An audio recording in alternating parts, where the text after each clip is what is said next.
The Greek Interpreter.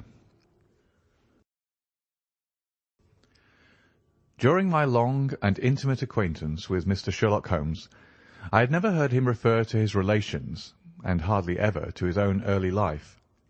This reticence upon his part had increased the somewhat inhuman effect which he produced upon me, until sometimes I found myself regarding him as an isolated phenomenon, a brain without a heart, as deficient in human sympathy as he was pre-eminent in intelligence.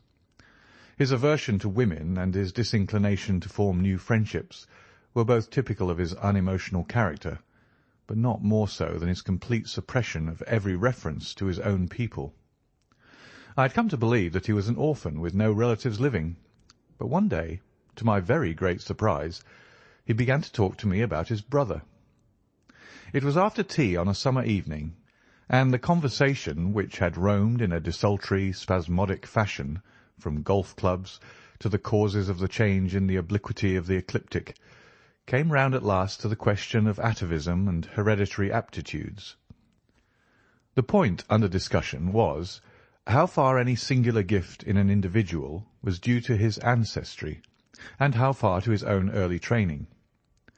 "In your own case," said I, "from all that you've told me, it seems obvious that your faculty of observation and your peculiar facility for deduction are due to your own systematic training." "To some extent," he answered thoughtfully.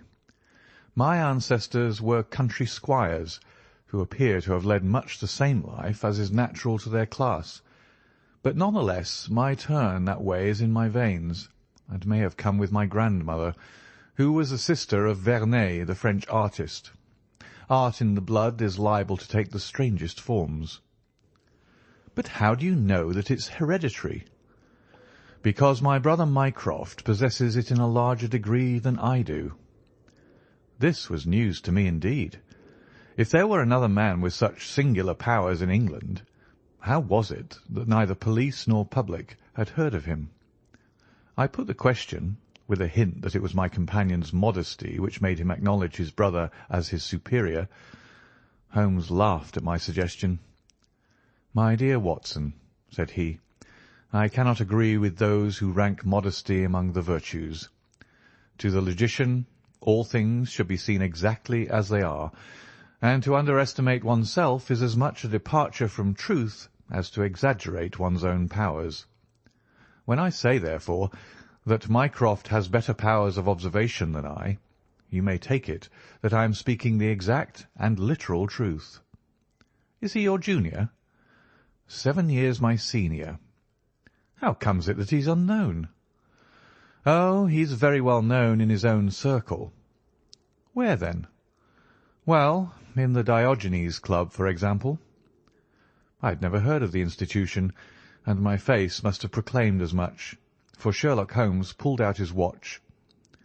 "The Diogenes Club is the queerest club in London, and Mycroft one of the queerest men. He's always there from 5:15 to 8:20. It's 6 now, so if you care for a stroll this beautiful evening, I shall be very happy to introduce you to 2 curiosities." 5 minutes later we were in the street, walking towards Regent Circus. "You wonder," said my companion, "why it is that Mycroft does not use his powers for detective work. He is incapable of it." "But I thought you said—" "I said that he was my superior in observation and deduction. If the art of the detective began and ended in reasoning from an armchair, my brother would be the greatest criminal agent that ever lived. But he has no ambition and no energy. He will not even go out of his way to verify his own solutions, and would rather be considered wrong than take the trouble to prove himself right. Again and again I have taken a problem to him, and have received an explanation which has afterwards proved to be the correct one.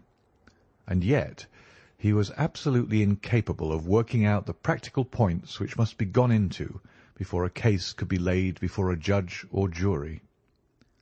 "It is not his profession, then?" "By no means. What is to me a means of livelihood is to him the merest hobby of a dilettante.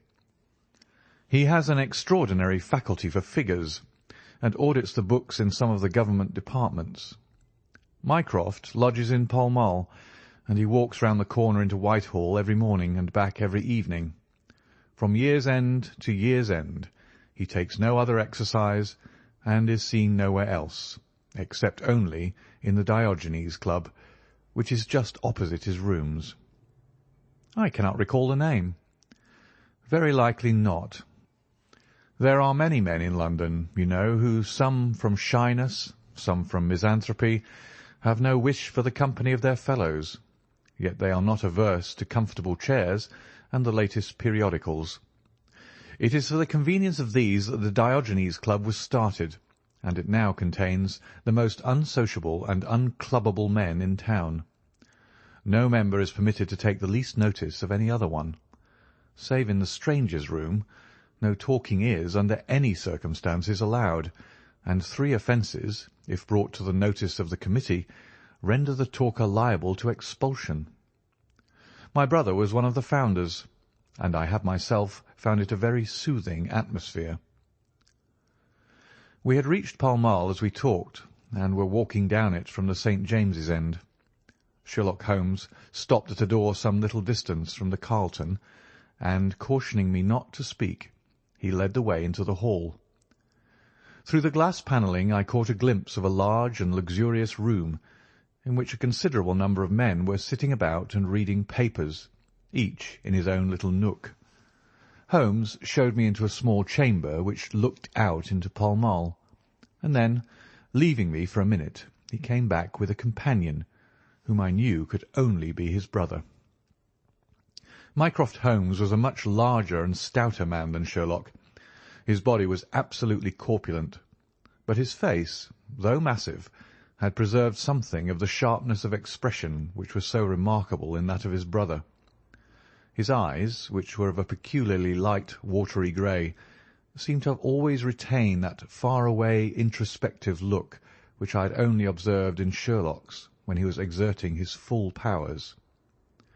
"I am glad to meet you, sir," said he, putting out a broad, fat hand like the flipper of a seal. "I hear of Sherlock everywhere since you became his chronicler. By the way, Sherlock, I expected to see you round last week to consult me over that Manor House case. I thought you might be a little out of your depth." "No, I solved it," said my friend, smiling. "It was Adams, of course?" "Yes, it was Adams." "I was sure of it from the first." The two sat down together in the bow window of the club. "To anyone who wishes to study mankind, this is the spot," said Mycroft. "Look at the magnificent types. Look at those 2 men who are coming towards us, for example." "The billiard marker and the other?" "Precisely. What do you make of the other?" The 2 men had stopped opposite the window. Some chalk marks over the waistcoat pocket were the only signs of billiards which I could see in one of them. The other was a very small, dark fellow, with his hat pushed back and several packages under his arm. "An old soldier, I perceive," said Sherlock. "And very recently discharged," remarked the brother. "Served in India, I see." "And a non-commissioned officer." "Royal Artillery, I fancy," said Sherlock. "And a widower." "But with a child." "Children, my dear boy, children." "Come," said I, laughing, "this is a little too much." "Surely," answered Holmes, "it is not hard to say that a man with that bearing, expression of authority, and sun-baked skin is a soldier, is more than a private, and is not long from India." "That he has not left the service long is shown by his still wearing his ammunition boots, as they are called," observed Mycroft. "He had not the cavalry stride, yet he wore his hat on one side, as is shown by the lighter skin of that side of his brow. His weight is against his being a sapper. He's in the artillery." "Then, of course, his complete mourning shows that he has lost someone very dear. The fact that he is doing his own shopping looks as though it were his wife. He has been buying things for children, you perceive. There's a rattle, which shows that one of them is very young. The wife probably died in childbed. The fact that he has a picture book under his arm shows that there is another child to be thought of." I began to understand what my friend meant when he said that his brother possessed even keener faculties than he did himself. He glanced across at me and smiled. Mycroft took snuff from a tortoise-shell box and brushed away the wandering grains from his coat front with a large red silk handkerchief. "By the way, Sherlock," said he, "I have had something quite after your own heart. A most singular problem, submitted to my judgment. I really had not the energy to follow it up, save in a very incomplete fashion, but it gave me a basis for some pleasing speculation. If you would care to hear the facts—" "My dear Mycroft, I should be delighted." The brother scribbled a note upon a leaf of his pocket-book, and ringing the bell he handed it to the waiter. "I have asked Mr. Maylas to step across," said he. "He lodges on the floor above me, and I have some slight acquaintance with him, which led him to come to me in his perplexity. Mr. Maylas is a Greek by extraction, as I understand, and he is a remarkable linguist. He earns his living partly as interpreter in the law courts, and partly by acting as guide to any wealthy Orientals who may visit the Northumberland Avenue hotels. I think I will leave him to tell his very remarkable experience in his own fashion." A few minutes later we were joined by a short, stout man, whose olive face and coal-black hair proclaimed his southern origin, though his speech was that of an educated Englishman. He shook hands eagerly with Sherlock Holmes, and his dark eyes sparkled with pleasure when he understood that the specialist was anxious to hear his story. "I do not believe that the police credit me. On my word, I do not," said he in a wailing voice. "Just because they have never heard of it before, they think that such a thing cannot be. But I know that I shall never be easy in my mind until I know what has become of my poor man with the sticking plaster upon his face." "I am all attention," said Sherlock Holmes. "This is Wednesday evening," said Mr. Maylas. "Well, then, it was Monday night, only 2 days ago, you understand, that all this happened. I am an interpreter, as perhaps my neighbour there has told you. I interpret all languages, or nearly all, but as I am a Greek by birth and with a Grecian name, it is with that particular tongue that I am principally associated. For many years I have been the chief Greek interpreter in London, and my name is very well known in the hotels. It happens not unfrequently that I am sent for at strange hours by foreigners who get into difficulties, or by travellers who arrive late and wish my services. I was not surprised, therefore, on Monday night, when a Mr. Latimer, a very fashionably dressed young man, came up to my rooms and asked me to accompany him in a cab which was waiting at the door. A Greek friend had come to see him upon business, he said, and as he could speak nothing but his own tongue, the services of an interpreter were indispensable. He gave me to understand that his house was some little distance off in Kensington, and he seemed to be in a great hurry, bustling me rapidly into the cab when we had descended to the street. I say into the cab, but I soon became doubtful as to whether it was not a carriage in which I found myself. It was certainly more roomy than the ordinary four-wheel disgrace to London, and the fittings, though frayed, were of rich quality. Mr. Latimer seated himself opposite to me, and we started off through Charing Cross and up the Shaftesbury Avenue. We had come out upon Oxford Street, and I had ventured some remark as to this being a roundabout way to Kensington, when my words were arrested by the extraordinary conduct of my companion. He began by drawing a most formidable-looking bludgeon loaded with lead from his pocket, and switching it backward and forward several times, as if to test its weight and strength. Then he placed it without a word upon the seat beside him. Having done this, he drew up the windows on each side, and I found to my astonishment that they were covered with paper, so as to prevent my seeing through them. "I am sorry to cut off your view, Mr. Maylas," said he. "The fact is that I have no intention that you should see what the place is to which we are driving. It might possibly be inconvenient to me if you could find your way there again." As you can imagine, I was utterly taken aback by such an address.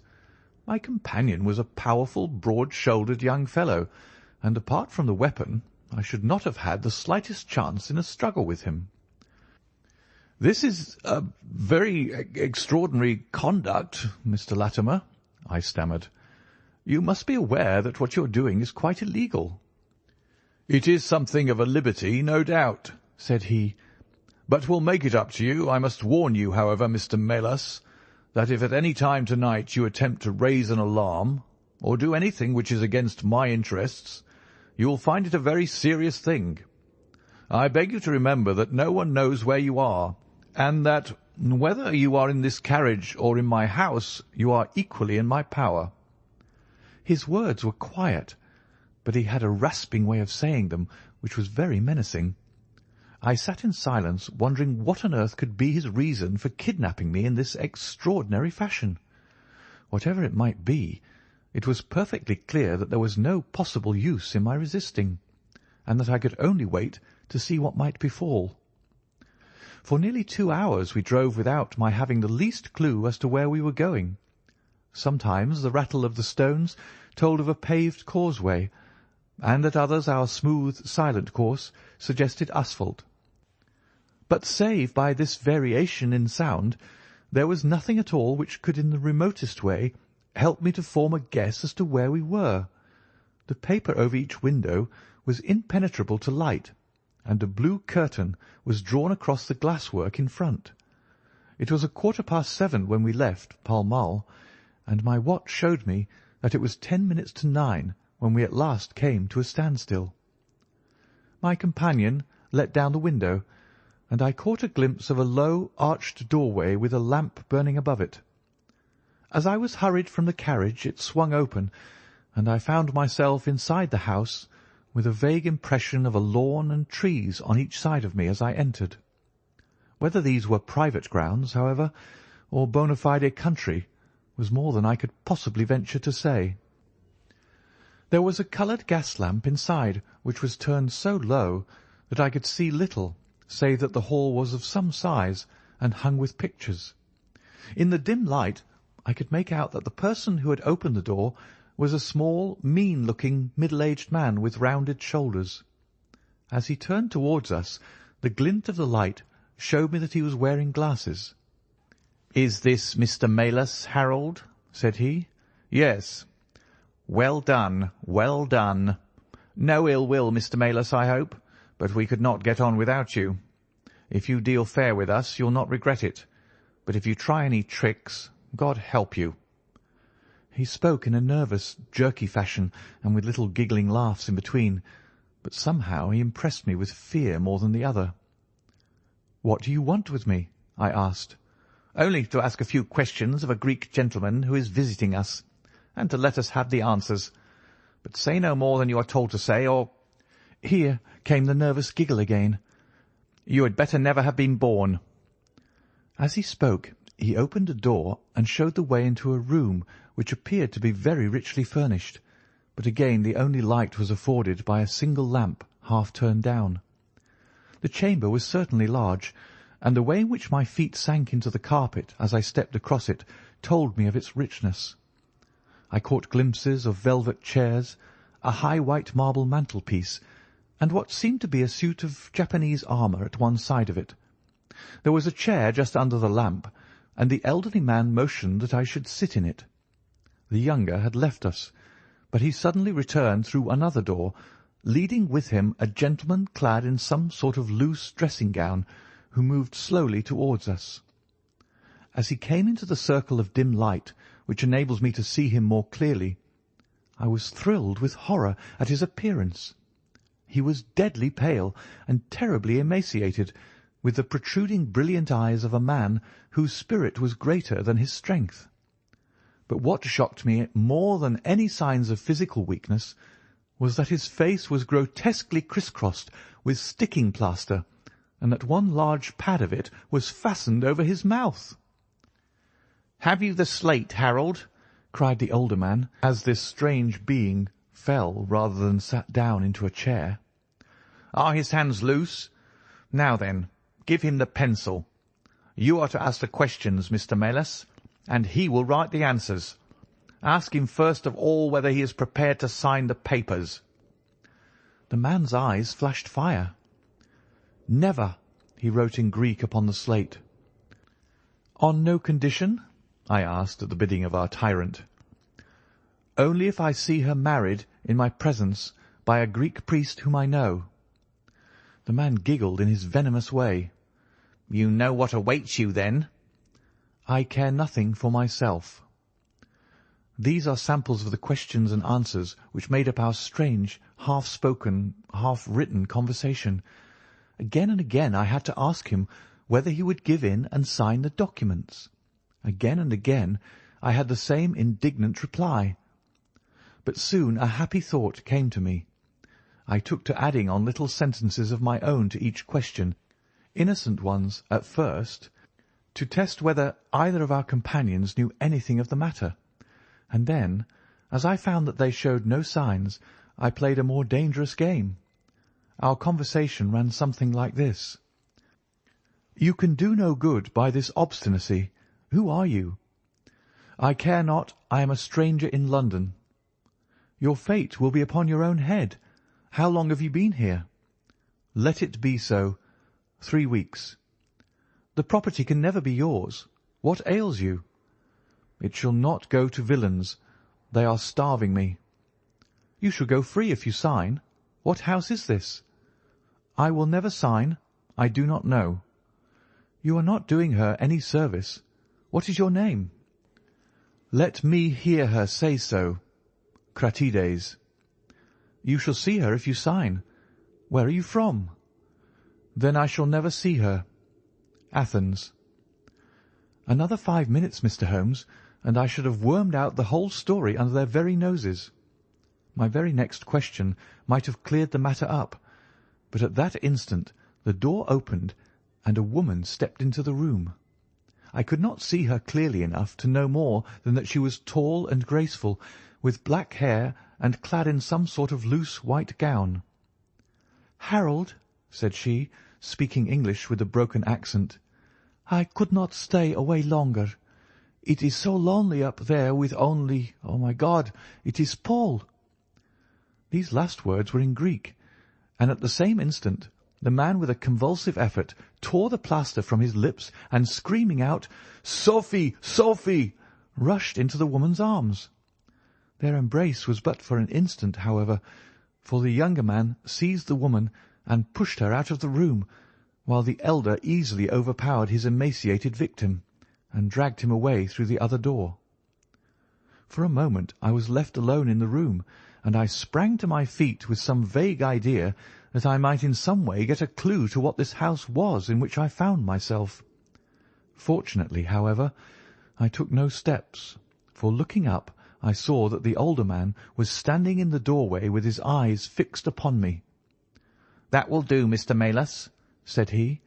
"You perceive that we have taken you into our confidence over some very private business. We should not have troubled you, only that our friend who speaks Greek, and who began these negotiations, has been forced to return to the East. It was quite necessary for us to find someone to take his place, and we were fortunate in hearing of your powers." I bowed. "There are 5 sovereigns here," said he, walking up to me, "which will, I hope, be a sufficient fee. But remember," he added, tapping me lightly on the chest and giggling, "if you speak to a human soul about this, one human soul, mind, well, may God have mercy upon your soul." I cannot tell you the loathing and horror with which this insignificant-looking man inspired me. I could see him better now, as the lamplight shone upon him.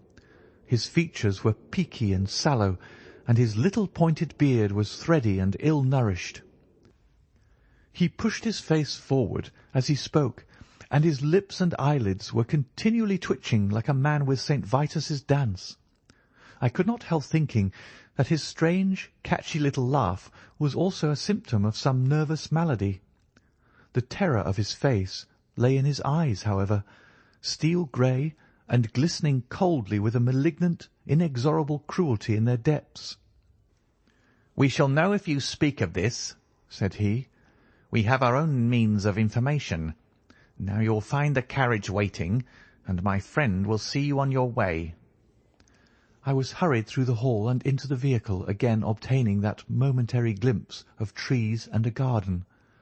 Mr. Latimer followed closely at my heels, and took his place opposite to me without a word. In silence we again drove for an interminable distance, with the windows raised, until at last, just after midnight, the carriage pulled up. "You will get down here, Mr. Melas," said my companion. "I am sorry to leave you so far from your house, but there is no alternative. Any attempt upon your part to follow the carriage can only end in injury to yourself." He opened the door as he spoke, and I had hardly time to spring out when the coachman lashed the horse and the carriage rattled away. I looked around me in astonishment. I was on some sort of heathy common, mottled over with dark clumps of furze bushes. Far away stretched a line of houses, with a light here and there in the upper windows. On the other side I saw the red signal lamps of a railway. The carriage which had brought me was already out of sight. I stood gazing round and wondering where on earth I might be, when I saw someone coming towards me in the darkness. As he came up to me, I made out that he was a railway porter. "Can you tell me what place this is?" I asked. "Wandsworth Common," said he. "Can I get a train into town?" "If you walk on a mile or so to Clapham Junction," said he, "you'll just be in time for the last Victoria." So that was the end of my adventure, Mr. Holmes. I do not know where I was, nor whom I spoke with, nor anything save what I have told you. But I know that there is foul play going on, and I want to help that unhappy man if I can. I told the whole story to Mr. Mycroft Holmes next morning, and subsequently to the police. We all sat in silence for some little time after listening to this extraordinary narrative. Then Sherlock looked across at his brother. "Any steps?" he asked. Mycroft picked up the Daily News, which was lying on the side table. "Anybody supplying any information to the whereabouts of a Greek gentleman named Paul Cratides from Athens, who is unable to speak English, will be rewarded. A similar reward paid to anyone giving information about a Greek lady whose first name is Sophie, X2473. That was in all the dailies. No answer." "How about the Greek legation?" "I have inquired. They know nothing." "A wire to the head of the Athens police, then?" "Sherlock has all the energy of the family," said Mycroft, turning to me. "Well, you take the case up by all means, and let me know if you do any good." "Certainly," answered my friend, rising from his chair. "I'll let you know, and Mr. Melas also. In the meantime, Mr. Melas, I should certainly be on my guard if I were you, for of course they must know through these advertisements that you have betrayed them." As we walked home together, Holmes stopped at a telegraph office and sent off several wires. "You see, Watson," he remarked, "our evening has been by no means wasted. Some of my most interesting cases have come to me in this way through Mycroft. The problem which we have just listened to, although it can admit of but one explanation, has still some distinguishing features. You have hopes of solving it?" "Well, knowing as much as we do, it will be singular indeed if we fail to discover the rest. You must yourself have formed some theory which will explain the facts to which we have listened?" "In a vague way, yes." "What was your idea, then?" "It seemed to me to be obvious that this Greek girl had been carried off by the young Englishman named Harold Latimer." "Carried off from where?" "Athens, perhaps." Sherlock Holmes shook his head. This young man could not talk a word of Greek. The lady could talk English fairly well. Inference, that she had been in England some little time, but he had not been in Greece. Well, then, we will presume that she had come on a visit to England, and that this Harold had persuaded her to fly with him. That is more probable. Then the brother, for that I fancy must be the relationship, comes over from Greece to interfere. He imprudently puts himself into the power of the young man and his older associate. They seize him and use violence towards him in order to make him sign some papers to make over the girl's fortune, of which he may be trustee, to them. This he refuses to do, In order to negotiate with him, they have to get an interpreter, and they pitch upon this Mr. Maylis, having used some other one before. The girl is not told of the arrival of her brother, and finds it out by the merest accident." "Excellent, Watson," cried Holmes. "I really fancy that you are not far from the truth. You see that we hold all the cards, and we have only to fear some sudden act of violence on their part. If they give us time, we must have them. But how can we find where this house lies?" "Well, if our conjecture is correct, and the girl's name is or was Sophie Catrides, we should have no difficulty in tracing her. That must be our main hope, for the brother is, of course, a complete stranger. It is clear that some time has elapsed since this Harold established these relations with the girl, some weeks, at any rate, since the brother in Greece has had time to hear of it and come across. If they have been living in the same place during this time, it is probable that we shall have some answer to Mycroft's advertisement." We had reached our house in Baker Street while we had been talking. Holmes ascended the stair first, and as he opened the door of our room he gave a start of surprise. Looking over his shoulder, I was equally astonished. His brother Mycroft was sitting smoking in the armchair. "Come in, Sherlock. Come in, sir," said he blandly, smiling at our surprised faces. "You don't expect such energy from me, do you, Sherlock? But somehow this case attracts me." "How did you get here?" "I passed you in a hansom." "There has been some new development?" "I had an answer to my advertisement." "Ah." "Yes, it came within a few minutes of your leaving." "And to what effect?" Mycroft Holmes took out a sheet of paper. "Here it is," said he, "written with a J pen on royal cream paper by a middle-aged man with a weak constitution. 'Sir,' he says, 'in answer to your advertisement of today's date, I beg to inform you that I know the young lady in question very well. If you should care to call upon me, I could give you some particulars as to her painful history. She is living at present at the Myrtles, Beckenham. Yours faithfully, J. Davenport.'" "He writes from Lower Brixton," said Mycroft Holmes. "Do you not think that we might drive to him now, Sherlock, and learn these particulars?" "My dear Mycroft, the brother's life is more valuable than the sister's story. I think we should call at Scotland Yard for Inspector Gregson and go straight out to Beckenham. We know that a man is being done to death, and every hour may be vital." "Better pick up Mr. Maylis on our way," I suggested. "We may need an interpreter." "Excellent," said Sherlock Holmes. "Send the boy for a four-wheeler, and we shall be off at once." He opened the table drawer as he spoke, and I noticed that he slipped his revolver into his pocket. "Yes," said he in answer to my glance, "I should say from what we have heard that we are dealing with a particularly dangerous gang." It was almost dark before we found ourselves in Pall Mall at the rooms of Mr. Maylis. A gentleman had just called for him, and he was gone.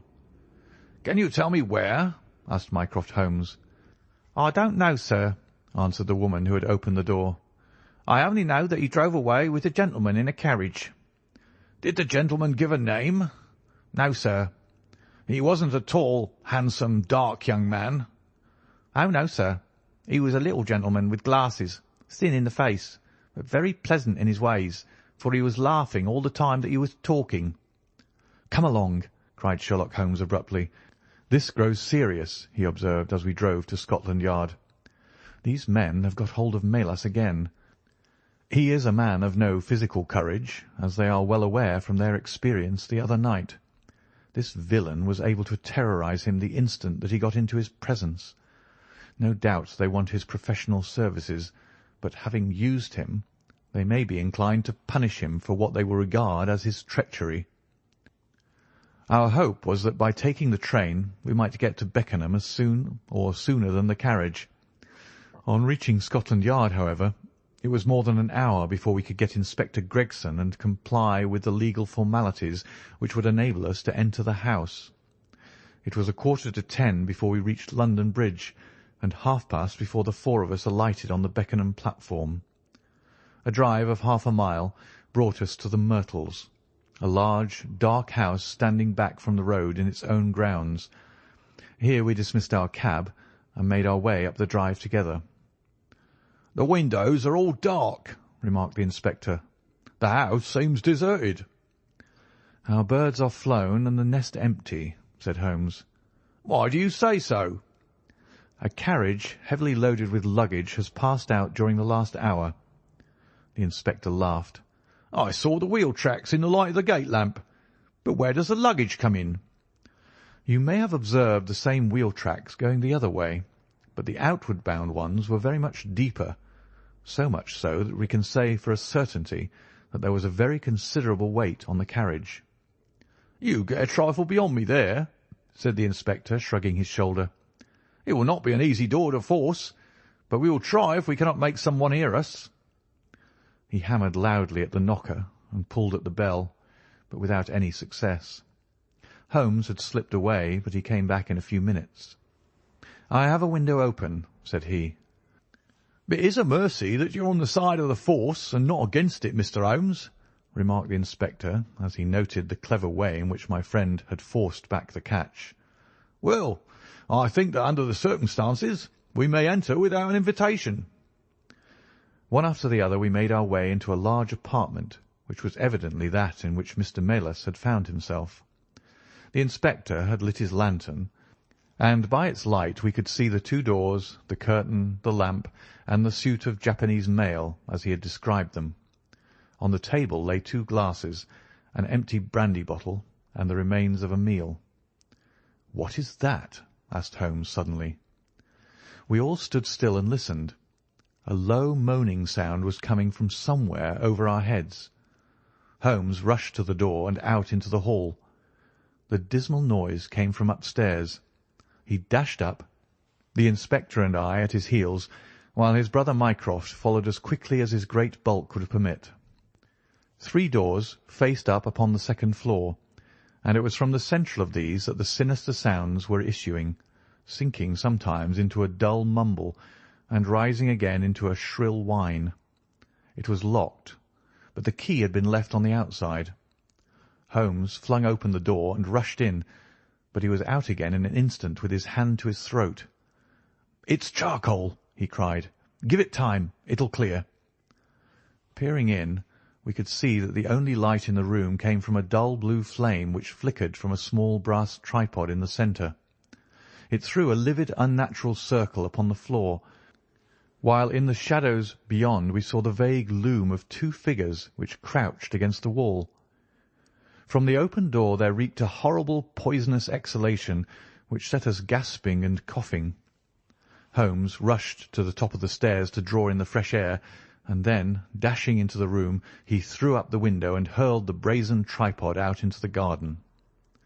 "We can enter in a minute," he gasped, darting out again.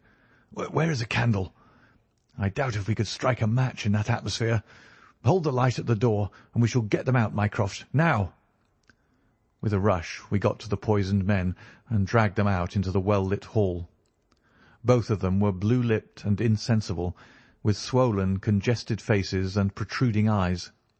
Indeed, so distorted were their features that, save for his black beard and stout figure, we might have failed to recognize in one of them the Greek interpreter who had parted from us only a few hours before at the Diogenes Club. His hands and feet were securely strapped together, and he bore over one eye the marks of a violent blow. The other, who was secured in a similar fashion, was a tall man in the last stage of emaciation, with several strips of sticking plaster arranged in a grotesque pattern over his face. He had ceased to moan as we laid him down, and a glance showed me that for him at least our aid had come too late. Mr. Maylis, however, still lived, and in less than an hour, with the aid of ammonia and brandy, I had the satisfaction of seeing him open his eyes, and of knowing that my hand had drawn him back from that dark valley in which all paths meet. It was a simple story which we had to tell, and one which did not but confirm our own deductions. His visitor, on entering his rooms, had drawn a life-preserver from his sleeve, and had so impressed him with the fear of instant and inevitable death that he had kidnapped him for the second time. Indeed, it was almost mesmeric, the effect which this giggling ruffian had produced upon the unfortunate linguist, for he could not speak of him save with trembling hands and a blanched cheek. He had been taken swiftly to Beckenham, and had acted as interpreter in a second interview, even more dramatic than the first, in which the two Englishmen had menaced their prisoner with instant death if he did not comply with their demands. Finally, finding him proof against every threat, they had hurled him back into his prison, and after reproaching Melas with his treachery, which appeared from the newspaper advertisement, they had stunned him with a blow from a stick, and he remembered nothing more until he found us bending over him. And this was a singular case of the Grecian interpreter, the explanation of which is still involved in some mystery. We were able to find out, by communicating with the gentleman who had answered the advertisement, that the unfortunate young lady came of a wealthy Grecian family, and that she had been on a visit to some friends in England. While there, she had met a young man named Harold Latimer, who had acquired an ascendancy over her and had eventually persuaded her to fly with him. Her friends, shocked at the event, had contented themselves with informing her brother at Athens, and had then washed their hands of the matter. The brother, on his arrival in England, had imprudently placed himself in the power of Latimer and of his associate, whose name was Wilson Kemp, a man of the foulest antecedents. These two, finding that through his ignorance of the language he was helpless in their hands, had kept him a prisoner, and had endeavoured by cruelty and starvation to make him sign away his own and his sister's property.